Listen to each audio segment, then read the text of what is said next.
we still have that after effects of patriarchy drilled into us. I may sound brash by saying it, but a one night stand is why, if it's between two consenting adults who are not committed to anybody else, why it has to be so shameful? जैसे ज़माने को आप रुलाओगे तो ज़माना दूर भागेगा, वही चीज़ आप ज़माने को हंसा के बोलोगे तो it will be accepted. आपकी जो परफॉर्मेंस है उसके अंदर मैंने टिपिकली 3 तरह की फीलिंग्स एक्सपीरियंस की हैं: प्यार, लॉस, लॉन्गिंग. So बिना किसी को छुए सिर्फ आंखों से भी मोहब्बत होती है, और वही सही मायने में मोहब्बत होती है. आप जब नरेट कर रही हैं, आपके साथ साथ by the end of your set आपकी ऑडियंसेस को भी ऐसा लगता है कि कोई चीज ना आजाद हो गए हो. But what started out as a bucket list, it would turn into this. मुझे खुद भी ये अंदाजा नहीं था, ना मैंने कभी सोचा था कि मुझे इतनी तरक्की इस रास्ते पर मिलेगी.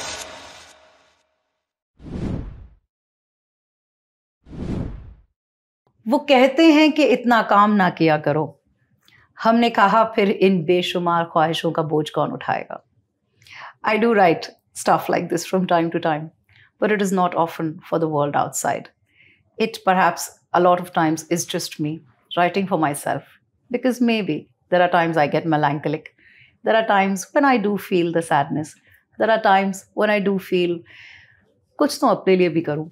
अपने लिए वैसे कर तो बहुत कुछ रही हूं. Yes, I do have a career. Yes, I do run a very quickly growing media company, and the pressures are immense. But लेकिन इन pressures के बीच मेरे कुछ दोस्त हैं जो कई बार मुझे कहते हैं कि कुछ वक्त अपने लिए भी निकाला कर. ऐसी ही एक दोस्त मेरी हैं who is as illustrious as they come. Ritika Modi, one of India's top Hindustani shairas and poets, is a friend and a colleague from the industry. जो शायद ये जब कहती हैं कि अपने लिए भी जिया कर, वो एक्चुअली खुद के लिए जी रही हैं. So she is somebody who does it for herself, and here I am talking to her today. आप शायद मुझे हॉट सीट पर ज्यादा देखेंगे, more than her, although she is my guest here on the podcast today, because आपने शायद मुझे कभी इतना मेलो या मेलैंकोलिक या थोड़ा सा इमोशनली अवेयर शायद नहीं देखा हो. आज कोई भी बिजनेस या नंबर्स की बातें नहीं होंगी. I am talking to the unabashed Romani. Ritika, thank you for being here with us, and thank you for always for being yourself all throughout. ये रोमांटिसिज्म की जो नीड है, ये कहाँ से आई और कब शुरू हुई? देखा जाए तो कहीं ना कहीं हमेशा अंदर थी. आई have grown up on a healthy dose of romance and love novels, like who's not read Mills and Boons, right, while growing up. But I think समय बदली होता रहा, and I wasn't aware that, you know, I had this potential within me. I wasn't aware, or maybe I had not attuned to this side of myself till the time I actually picked up my pen and started writing my own poetry, my own stories, and dabbling in शायरी, गजल, नज़म. कुछ याद है सबसे पहला क्या लिखा था आपने? What was the first few couplets that you wrote? जो सबसे पहले लिखा था, that was in fact an ode to words itself, कि ये शब्द हमारे लिए as a human kind कितने ज़रूरी हैं. Because I think that is what sets us apart from the rest of the creation, is that because we have the ability to talk, we have that. Obviously there are animals who are more as intelligent as human beings perhaps, but सब बोल नहीं सकते. हमारे पास में ये unique talent है that we can, this blessing है that we can talk. So that the first piece I had written was to give credit that शब्द कितने ज़रूरी है हमारी ज़िंदगी में. कुछ याद है? अर्ज कर सकती हैं. लफ्ज़ों को अल्फाज न समझो, ये कई कमाल कर जाते हैं. तो यही एक पहली लाइन थी, और यही रिपीट होती है थ्रू आउट द पोएम. बाकी का मैं सही बोलूँ तो याद नहीं है, पर लफ्ज़ों को अल्फाज न समझो, ये कई कमाल कर जाते हैं. आप हिंदी, उर्दू, इंग्लिश, मैंने आपको इन सारी लैंग्वेजेस में कई बार परफॉर्म करते देखा है. आप अपने शब्दों को भी बहुत ज़्यादा you come up with a lot of variations of the same thing, या sometimes आप सिचुएशन के हिसाब से अपने आप को ढालती हैं. तो हमने बहुत अलग रितिका को कहीं देखा है और बहुत कहीं और, how do you shape your own feelings जब आप इन अलग अलग स्पेसेस में हैं? मैं इसलिए पूछ रही हूँ आपसे because let me sort of give you a little bit more, Yes, क्योंकि please. मैं I am feeling more of at a spot than you today is because हम हर बार रेडी नहीं होते कि आई एम टुडे हियर तो मैं बहुत सीरियस हूँ, बिल्कुल नहीं होना भी अगले नहीं ही चाहिए। मिनट में नहीं, but Ritika how do you help, right? आप मैं अगर if I am sitting with my team तो मैं सीरियस हूँ, मैं वहां पर भले ही बहुत ही इमोशनल टर्मोइल से गुजर रही हूँ, लेकिन वहां मैं नहीं हो सकती हूँ, it's game face on. And you know, आप जब सडनली फिर वहां से जब आप बाहर निकलते हैं, आप कहीं गाड़ी में हैं या कहीं from one place to the other जा रहे हैं, आप एक अलग इंसान होते हैं, आप अलग इमोशन होते हैं। ये स्विच आप कैसे करती हैं? तो हम सब में कई सारी शख्सियत बसती है। As you rightly said, we have different faces in different phases of our life. Yeah. तो वो it's very natural to shift between these two identities. अभी मैं स्टेज पे जो रोमांस लेके आती हूँ, प्यार मोहब्बत की बातें करती हूँ, I may be completely different at home. Are you? I'm totally different at home. I am a hard taskmaster. क्या बात कर रहे हो? It doesn't look like that. माने जो लोग मुझसे डरते हैं वो डरते रहें। मेरा मैसेज तो यही है कि जो घर पे मुझसे डरते हैं वो प्लीज डरते रहे। And you raised wonderful children, तो आई एम श्योर वो भी आपसे इतना ही वो डर के स्पेस में आते हैं या वो मोहब्बत के स्पेस में? I just have one daughter and उनसे तो मैं ही डरती हूँ, पर you know you tend to have varying identities within you and they will just come up like doctor Jekyll mister Hyde. It just happens, you don't even know that you have this switch. आपकी Jekyll और Hyde कौन है? Obviously, the Ritika Modi, who is a CFO's wife and who handles her home and everything. Public image and everything. Handles. You and Himanshu have definitely, you know, yeah. आप वो एक couple हैं जो you're very responsible for your social image That's as well. true. Because आपकी image का reflection एक पूरी company पर है. So that I attend to that part of my life with an iron hand. Ji. And then all my creativity, all my softness is what I pour into my poetry for my audience. जब आप कहीं पर कुछ perform करने जा रही हैं, कई बार मैंने आपका सेट देखा है 1-1.5 घंटे 2 घंटे के आसपास होता है. It is sometimes quite long and I am sure उस बीच में आप भी एक वेरिंग सेट ऑफ इमोशंस को एक्सपीरियंस करती होंगी. कैसे अपने फेस को कंट्रोल कर लेती हैं इन दैट टाइम? वो आई थिंक जो the demand of the piece, वो अपने आप, as I said, these things I have really not, you are helping me focus on these aspects. I had never even blinked an eye before doing it. अब मैं सोचने पे मजबूर हो रही हूँ, टू बी वेरी फ्रैंक, क्योंकि एक हास्य कविता है, उसके लिए आपको वो लाइटनेस इन द एटमॉस्फेयर बनाना ही पड़ता है. और कोई संजीदा कविता है, दर्द पे है, कोई एहसासों पर है, तो automatically the face will change. It is as easy as a conversation. या आप किसी के साथ बैठ कर रहे हैं, मजाक कर रहे हैं, तो आप हंसोगे ही. एंड अगर उनको दर्द महसूस हो रहा है तो automatically you will switch between laughter and sadness in the blink of an eye. Let me come to the slightly different part of it. आखिर you and I are women, right? और मैंने कभी भी ये फेमिनिज्म वाली चीज को कभी माना नहीं है, लेकिन I am aware of the fact that I'm a woman, and so are you as a female performer. Wouldn't be anything else. I know, but इसके कुछ सही स्पेसेस भी हैं, कुछ नॉट सो सही स्पेसेस भी हैं. क्या डिफरेंस लगता है आपको अपने और आपके मेल काउंटरपार्ट्स के बीच में? I think at least our generation, we still have that after effects of patriarchy drilled into us, which sometimes doesn't let us realize our potential, or we are very happy to take the back seat. That's what I feel. At least our generation. Luckily, the newer generation, neither have we brought them up as parents that way, and neither is the world is so open.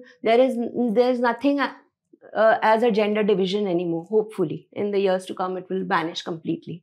So I feel that as of now we are still having, as I said, after effects of patriarchy.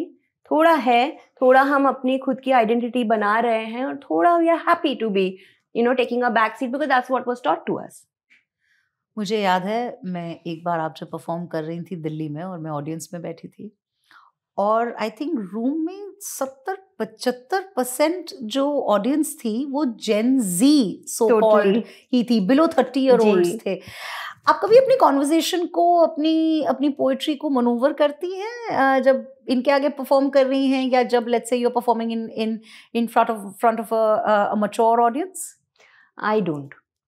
Honestly, I don't. What I write is what I won't be authentic to my writing if I had to, articulate it to suit a particular audience. That rawness and that truthfulness will not come out. पर भगवान की और audience की कृपा रही है कि इस आवाज़ को भी उन्होंने काफ़ी एक्सेप्ट किया है. In fact they say that this is a fresh perspective because जब मैंने लिखना शुरू किया था Sonam, I was in my 40s. In fact it was a bucket list, as I always said. And मंच में शेयर करती थी आज भी कई 20-25 साल के उम्र के budding artist, lovely poetry that they are doing. Poetry gives a mature perspective. In fact, what I get, that is my USPs. My age is is the USP which I get to the stage. This is what other people have also told me कि 20 साल की जनता या 20 साल का कोई कवि है, वो उतना ही लिख पाएगा जितना उसने 20 साल में महसूस किया. तो देखा ही नहीं, कुछ देखा ही नहीं है. मैंने I have that देखा होगा शायद. I'm not denying that. But I think there is a set of beliefs, वो जो तजुर्बा है उम्र का, वो जो पीस में आता है, that is that mature perspective that they make them think okay, they have something to look forward to. अच्छा, ऐसी होती है मोहब्बत. मुझे आपका एक पीस याद है जहां आपने कहा था कि मैं इनके साथ थी, किसी के साथ, और एक पीछे भीड़ में कोई, उसकी नजर मुझसे मिली, मैं शादीशुदा हूँ. And so I think that kind of something that you mentioned, I mean, I don't know अगर आपको वो कपलेट याद है या नहीं. बिल्कुल याद है. It was called किस्सा गंगा किनारे वाला, in which I have spoken that एक बहुत कम उम्र का जो इंसान है, एक शख्स है, उसकी नज़र मुझसे मिलती है जो मैं कम से कम उनसे कई उम्र ज़्यादा बड़ी हूँ. पर एक there is this one moment, this fleeting moment which it passes without you even knowing, but there is this mutual appreciation and attraction. It is not, you cannot spell it as physical attraction, it's just an appreciation of someone's beauty. And ये हम बहुत महसूस करते हैं, सभी जन महसूस करते हैं. You look at an older person, you will say, oh, she looks so pretty, or he looks so handsome. Versus I may say, okay, this young person is looking so handsome. There is a kind of emotional attraction, but लोग इसी चीज़ को गलत नज़र से भी देखते हैं. दुनिया considers this taboo, especially if you are married.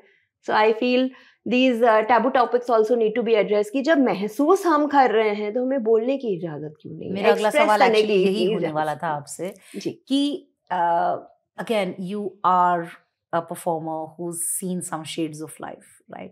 आपके आगे दोनों तरह के audiences हैं. कुछ जो शायद आपके काउंटरपार्ट्स हैं, कुछ जो शायद आपकी आधी उम्र के हैं, right? या maybe they're the age of your daughter, right? Resistance भी हो सकता है कई बार कि अरे आप ऐसी बात कैसे कह रही हैं. मिस इंटरप्रिटेशन भी हो सकता है कई बार कि आप फिर मतलब चीटिंग कह रही हैं कि करनी है.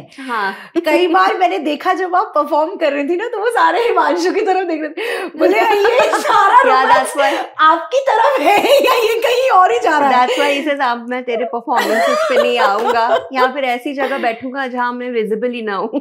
हाँ, मतलब a lot of us felt कि वाह यार, इतनी मोहब्बत कोई आपकी तरफ डायरेक्ट कर रहा है ना, तो आप अपने आप में you are very lucky. But फिर हम में से कुछ लोग हैं जो ये समझते हैं कि आप एक आर्टिस्ट हैं, right?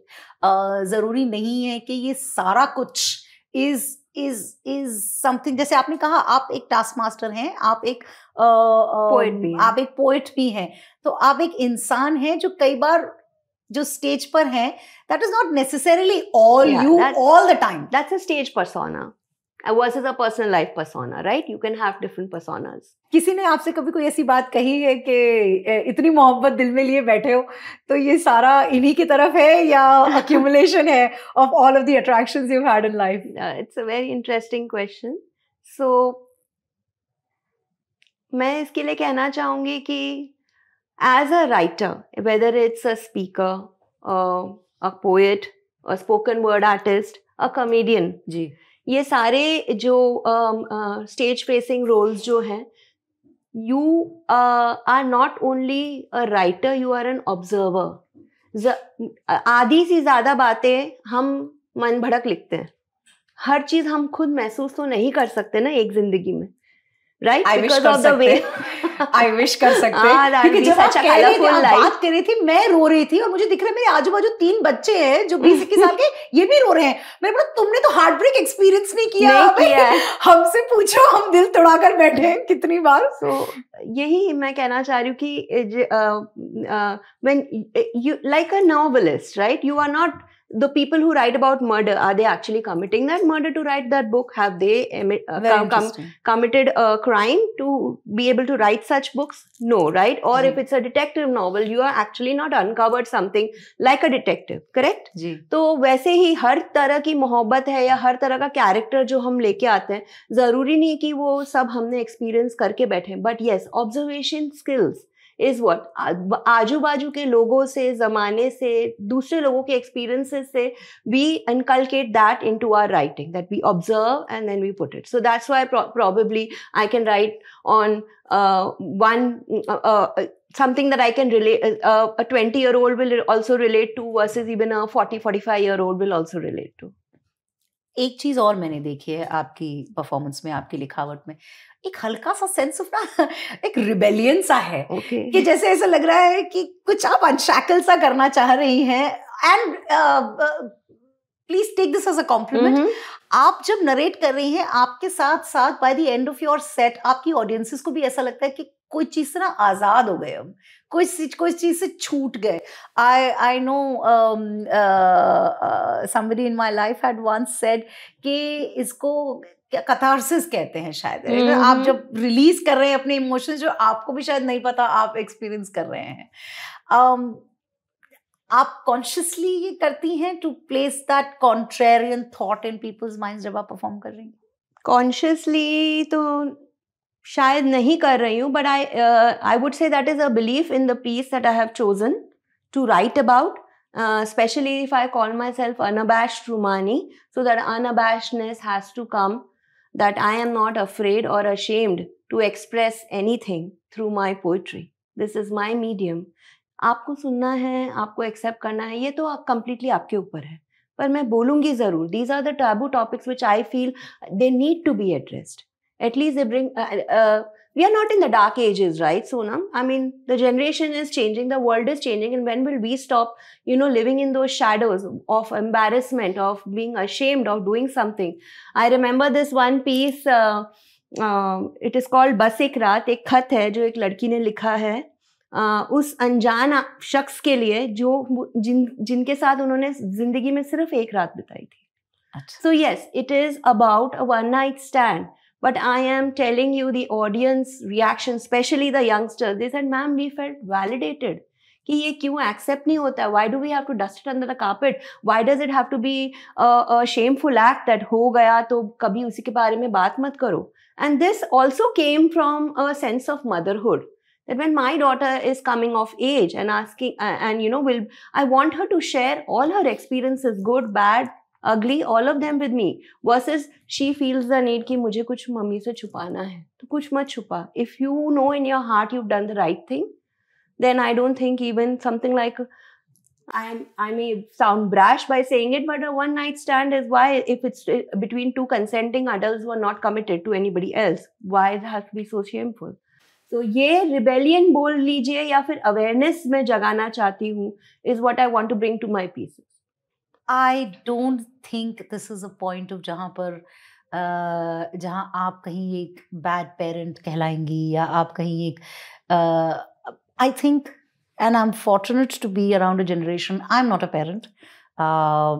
My sister, who I lost last year, she raised her son very similarly, right? He would tell his mother कि वो यहाँ है, इसके साथ है. There are times when she used to give him tips about, being safe, being cautious, because she's like, वो मुझे बता रहा है. At the same time respectful. Exactly. हाँ, ये you're right. It's we women who are going to teach the next generation, especially our sons, how to be respectful to a woman. Yeah. Even if it is maybe for a short span, if it is for and a night or whatever. Even if the woman is wrong, अपना respect दिखा के distance yourself, but do not, compromise with that respect to the opposite gender. And I think thank you for raising the current generation, right? क्योंकि यही generation है जो आज शायद I think a lot of them are called old souls, क्योंकि ये बहुत depth में सोचती है. And मुझे ऐसा लगता है the reason for this is because they're all born to tech, right? तो ऐसा नहीं है कि इनकी जिंदगी में वो टेक्नोलॉजी या a lot of them come from double income households, तो पैसे की भी शायद इतनी ज्यादा कमी नहीं है. They come from decent, comfortable spaces. Absolutely. तो अब उनके लिए जो aspirations हैं, आपने कभी नोटिस किया है ये चेंज होती जा रही हैं towards deeper, more meaningful, emotional connections? Absolutely. I feel they are more aware of the world around them. They are more mindful. Definitely more mindful. माने कभी कभी गुस्सा भी आता है फ्रॉम अ पेरेंट्स पर्सपेक्टिव कि हर चीज़ आपको खराब लग जाती है. You hurt my feelings, you hurt my sentiments. कई बार इस पे गुस्सा भी आता है, लाइक थोड़ा टफ बनो, everything can't hurt you, sometimes you want to pull your hair, but it's a good thing that they are being sensitive to other people, to their work environment, to the needs of so others. The entire to earth. I mean, I think we are leaving earth in good hands. We haven't taken so much care about the environment as these children are feeling. So that also comes from being sensitive. It starts from human beings and it starts all around your surroundings. I feel that's commendable. फिर से थोड़ा सा मोहब्बत की तरफ आ जाते हैं. जी. क्योंकि आप जब मैंने देखा वो धीरे धीरे अनअबैश्ड रुमानी रितिका मोदी बनती जा रही थी, तो मैंने बोला मैं उन्हें वापस ले आती हूँ मोहब्बत की तरफ. बिल्कुल. जब आप लिखती हैं, does it have the feeling for a place maybe where you fell in love, या कहीं एक जगह where you fell out of love? लिखते लिखते आपने रियलाइज किया सही कह रही हूँ मैं ये, या सही लिखा है मैंने ये, वो छूट जाना चाहिए था वहीं? See, I am an unapologetic romantic. तो I don't think कुछ पढ़ने से या कुछ महसूस करने से I am going to give up on love, my faith in love. I don't think I'm going to do that. पर हाँ, फैज साहब की कुछ लाइनें हैं जो मैं बयां करना चाहूँगी, which made me feel that the love between two people, it may be a forever kind of love, but the degree, the intensity does change. वो लाइनें ही बयां करेगी मैं जो सही में कहना चाह रही हूँ, तो आपकी इजाजत हो तो इरशाद. तो फैज साहब कहते हैं कि मुझसे पहली सी मोहब्बत मेरे महबूब न मांग. आपने सुना भी होगा, ये काफी फेमस है कि मुझसे पहली सी मोहब्बत मेरे महबूब न मांग, दुख और भी है जमाने में मोहब्बत के सिवा, राहतें और भी है वस्ल की राहत के सिवा. तो ये लाइनें ये बयां करती है कि I do love you, but it doesn't have to be that I love you the same as what I loved you before. Maybe it's more, maybe it's less, maybe it's a completely different kind of love. And that actually made me rethink this entire process of how I look at love. There are perception change हो जाता है ऐसी चीजें सुनने से. चलिए, जब आपने कहा है तो मैं भी आपको अपनी एक लाइन सुनाती हूँ. इरशाद. सुनो, ये काजल इतना ज्यादा ना लगाया करो, तुम्हारी पलकों पे आंसुओं का बोझ वैसे भी कुछ ज्यादा है. बहुत खूब, बहुत सुंदर. बताइए मुझे, ऐसी बैठे बैठे रैंडम सिचुएशंस में आपको जब कुछ आप ऐसे सोच लेती हैं, तो do you right it down somewhere? क्या आप कभी उस जोन में चली जाती हैं कि oh no, I need to write this down, और एक आधा पौना घंटा आप जोन आउट हो जाती हैं? आप कैसे करती हैं ये, और बाकी आपके जो फ्रेंड्स हैं, फैमिली हैं, वो कैसे हैंडल करते हैं? Thankfully, whenever I've had an inspiration or a thought, I'm generally alone. नहीं तो मैं कहीं उसके कुछ bullet points बना के रख लेती हूँ, and then I work on it when I'm alone, because you need that alone time. So desperately need, actually जैसे आपने कहा switch off और zone out हो जाना पड़ता है, because you are living it. वही जैसे कि एक स्टोरी टेलर स्टोरी क्रिएट कर रहा है, he is living each character's role within himself. So that, like, if there are 4 characters, he's living all of them. Actually you have to go into like a zone out mode only. पर luckily कभी 3 बजे रात में inspiration आती है तो मुझे किससे बात करनी है, there no people around, I can just get up and write it myself. But yes, but you have to capitalize on those thoughts because they are absolutely like an illusion. अब है 5 second बाद भी न रहे. So and you have to keep repeating the thought in your mind. सिर्फ एक line का भी एक वर्ड आता है, एक ख्याल आता है, you have to keep repeating it in your mind. At least that's what I do, कि मुझे इसके बारे में और क्या कहना है. क्योंकि एक तन्हा शेर बोलो 4 लाइन का होता है. तन्हा शेर क्या होता है? तन्हा शेर होता है वो 4 लाइन का होता है. अच्छा. जो सिर्फ is not part of a set, it is just solo, it's like a solitary शेर. तन्हा शेर तो आप कई माने रिवायती जो लिखते हैं वो तो बहुत करते हैं, पर अगर हमको स्टेज पे जाना है and you need at least 4 stanzas minimum to put in front of the audience, नहीं तो उनको डेप्थ नहीं समझ में आएगा इमोशन का. तो इसीलिए हमें ज्यादा लिखना पड़ता है.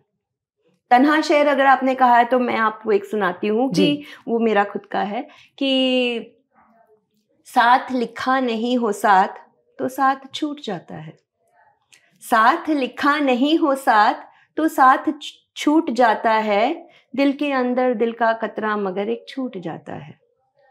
साथ लिखा नहीं हो साथ तो साथ टूट जाता है. दिल के अंदर दिल का कतरा मगर एक छूट जाता है. मोहब्बत की अमीरी मुफलिसी बनती है जब घड़ी घड़ी दिल लगा के दिल कोई लूट जाता है. वाह, क्या बात है. And this is a very vivid way of saying that, you know, कि आज मोहब्बत है कल नहीं है. How it has changed me. Once I used to believe in love. Today मैं एक तरह से अपने आप को एक भिखारी मान रहा हूँ कि मैं कुछ मोहब्बत बाकी नहीं रही. आपका जो ये मैंने आपकी जो पोइट्री है, आपकी जो परफॉर्मेंस है, उसके अंदर मैंने टिपिकली 3 तरह की फीलिंग्स एक्सपीरियंस की हैं. एक प्यार, मोहब्बत, love, right, not necessarily physical love or sexual longing. It's just प्यार, मोहब्बत, right? Loss, किसी को खो देना, right? Maybe for different reasons. हम as we grow in age, लोग अलग हो जाते हैं, या and increasingly this has started, you even lose loved ones to death. Absolutely. Right? Sometimes. And तीसरा मैंने नोटिस किया है longing, किसी की, you know, the need, the weight, the want, the sort of the, जैसे आपने कहा जुदाई at one time, right? कौन सी लैंग्वेज, आई ऑफन वंडर, आपको ऐसा लगता है सबसे ज्यादा जस्टिस करती है इन इमोशंस को?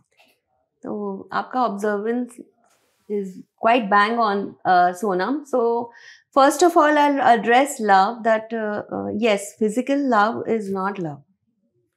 Physical love is lust. So बिना किसी को छुए सिर्फ आंखों से भी मोहब्बत होती है, और वही सही मायने में मोहब्बत होती है. The second one is pain, या फिर the feeling of loss, your heart breaking. वो मैं हमेशा कहती हूँ कि मोहब्बत और दर्द तो एक ही सिक्के के 2 पहलू हैं. अगर आपने दर्द महसूस नहीं किया है मोहब्बत में, तो आपने सही मायने में मोहब्बत की भी नहीं है. Finally it's longing. This is the one thing that comes from my own life experiences, because as I said we observe लोगों के साथ जो बीत रही है, we have to keep our observation very sharp and astute. पर ये चीज़ मैं खुद की लाइफ से हमेशा इंस्पायर होती हूँ, क्योंकि my husband is always been a busy person. He is married to his work, let's face it. So I am the second wife, like Shakespeare's wife Anne Hathaway was also said the same thing. So he was a genius, but she always felt that she never had her husband. So that longing comes from that, कि वो हमेशा इतना travel कर रहे हैं, अपना काम में इतने मशरूफ हैं कि मुझे उनके साथ कभी वक्त नहीं मिलता है. तो even living under the same house I feel this longing, and it's a great way. अब आपने जो लैंग्वेज की बात की है कि ये सारी कॉम्प्लेक्स इमोशंस जो है, I have chosen Hindustani to portray all of these beautiful emotions, to make a collective out of them, because उसमें जो नज़ाकत है, जो भाव है, हिंदी का जो रुतबा है और उर्दू की जो अदब है, उससे बेटर कॉम्बिनेशन हो ही नहीं सकता. And finally, even if these are complex or hard emotions, I always use a little bit of what you said, a lightness in my words, because I feel that poetry is like honey, which makes the, even the bitterest things go down more smoothly. So then, and at the same time, when there is vulnerability in Hindustani, there is also a flirtatiousness. Yes. And if you have noticed that, yes, through my words, I want to flirt with the audience. Ji. Maybe that is a personality also which is within me. जी. कि audience को हंसाइए, उनके साथ थोड़ी ऐसे लगे कि मैं एक कमरे में सिर्फ उनके लिए recite कर रही हूँ. That feeling of that like one-on-one thing, that little flirtatiousness, I think it helps a long way for your poem to be accepted. Ji. Like people leave with a feel-good factor. जी. जी. दर्द के बारे में बात कर रहे हो, जुदाई के बारे में बात कर रहे हो, तो भी लोग people take back a feel good factor. Or if it's a social cause, if I talk about a social cause, that also goes down well. कि भी थोड़ा diplomatic approach होना चाहिए. And I feel Hindustani is the best language to be diplomatic. कुछ बोल भी रहे हो, नहीं भी बोल रहे हो, you can't catch me. Catch me if you can. तो आपका कभी कभी इंग्लिश में स्लिप हो जाते हो जब आपको ऐसा लगता है कि मुझे ये डिलीवर स्ट्रेट अप करना है, हाँ. लेकिन जब आपको थोड़ा अपने वर्ड्स को मनूवर करना होता है, हाँ. आप हिंदुस्तानी में स्लाइड उर्दू में शिफ्ट हो जाते हो? नहीं. So I do primarily think in English. जो लिखते हैं तो obviously you are reading it and editing it and again and again and again revising it again and again in your mind.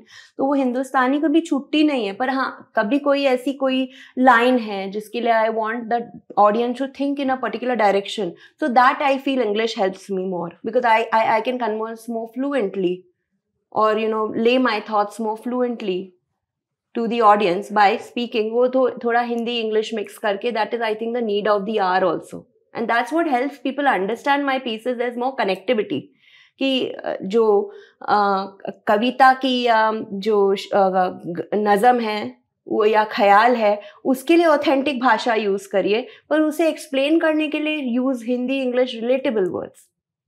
Has your own writing ever scared you? कि जब आपने कुछ ऐसा लिखा हो and you're like नहीं ये recitable नहीं है, ये मेरे खुद के लिए है, हाँ. ये मेरे notepad के लिए है in my phone or in my iPad or whatever it is, but लेकिन that is something which is unearthed a very raw emotion from within you. ये questions कहाँ से लाते हो? हम स्कॉर्पियोज हैं. Absolutely. Shahrukh Khan Scorpio, the king of romance. हम Scorpio है, हमारा तो काम ही मोहब्बत है. स्कॉर्पियो आपने कह ही दिया, उसके ऊपर अनअबैश्ड रूमानी, माने क्या चीज केयर कर सकती है हमें. And specially after the age of 40 you stop bothering.